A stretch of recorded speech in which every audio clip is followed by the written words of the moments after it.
Adakah doa yang dapat ditujukan kepada seseorang untuk dia membayar hutangnya pada kita? Setahu saya tidak tahu ya, ada riwayat khusus masalah ini. Yang ada riwayat itu kalau kita terlilit utang, gitu kan? Karena Ibnu Abbas mengatakan kalau engkau membaca dalam riwayat sahih, kalau engkau membaca Allahumma kfini bihalalika an haramik waqdini bi fadlika amman siwak.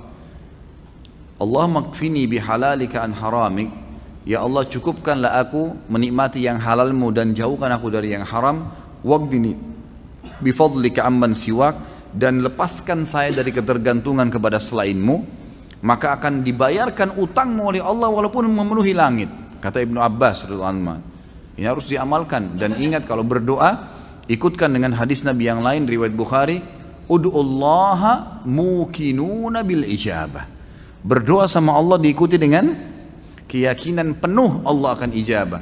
Fa innallaha la yaqbalu ad-du'a min qalbil ghafil. Allah tidak akan pernah terima doa dari hati yang lalai. Doa ya Allah diterima enggak ya? Ragu.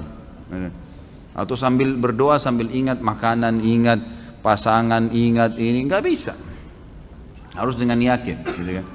Jadi kalau doa untuk buat orang lain bayar, Allah alam yang saya tahu berdoa kepada Allah bisa, itu bukan mustahil. Pernah terjadi dalam sebuah riwayat yang sahih, Umar bin Khattab pada saat mengirim pasukan di perang Qadisiyah, menembus ya benteng-benteng Persia. Nah pada saat itu pasukan muslimin yang masuk dari 12.000 orang pasukan ini, itu kan kalau pasukan jihad masuk dan menang, berarti lokasi yang ditembus itu menjadi harta rampasan perang. Jadi miliknya mereka, miliknya mujahid. Jumlah mereka kecil, wilayah Persia besar, gitu kan. Ini kalau dibagi ini luar biasa gitu. Maka waktu itu mereka sudah mau bagi, tapi sebelumnya minta saran Umar bin Khattab. Umar berpikir untuk apa, mujahid ini nggak butuh sebanyak ini. Maka Umar bin Khattab juga berpikir mereka mu'allaf, baru masuk Islam, baru mengenal Islam, lebih baik ganimah ini harta rampasan perang dibagi aja, tetap pemiliknya tapi dikasih setengah kepada para mujahid. Waktu itu Bilal radhiyallahu anhu sahabat Nabi yang lain menolak. Waktu Umar bin Khattab kasih keputusan, kata Bilal, ya Amir Mukminin, jelas hukum agama kita, gitu kan? Ini dibagi untuk mujahidin.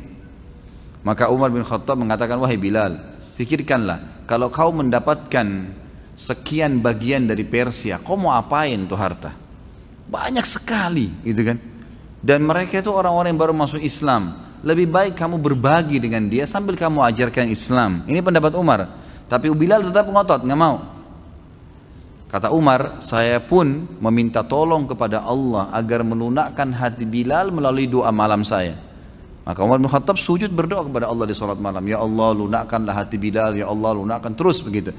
Kata Umar radhiyallahu anhu, pas tiba habis sholat subuh, Bilal datang kepada saya mengatakan, saya ridho kepada hukummu hai Amir Mukminin, gitu kan? Jadi bukan mustahil berdoa, doakan. Ya Allah lunakkan hatinya supaya dia bisa membayar utangnya, gitu kan? Sambil tentu kita muhasabah teman-teman sekalian. Jadi kadang-kadang kita juga ini terlalu banyak, terlalu pintar menyalahkan orang, tidak bermuhasabah. Apa yang terjadi, sesuatu yang terjadi pada kita, yang paling pertama hisab diri kita dulu. Ada masalah apa saya ini? Jangan sampai orang ini gunjing karena saya pernah gunjing orang. Jangan sampai utang ini mungkin saya pernah utang sama orang saya nggak bayar. Jadi kita muhasabah dulu.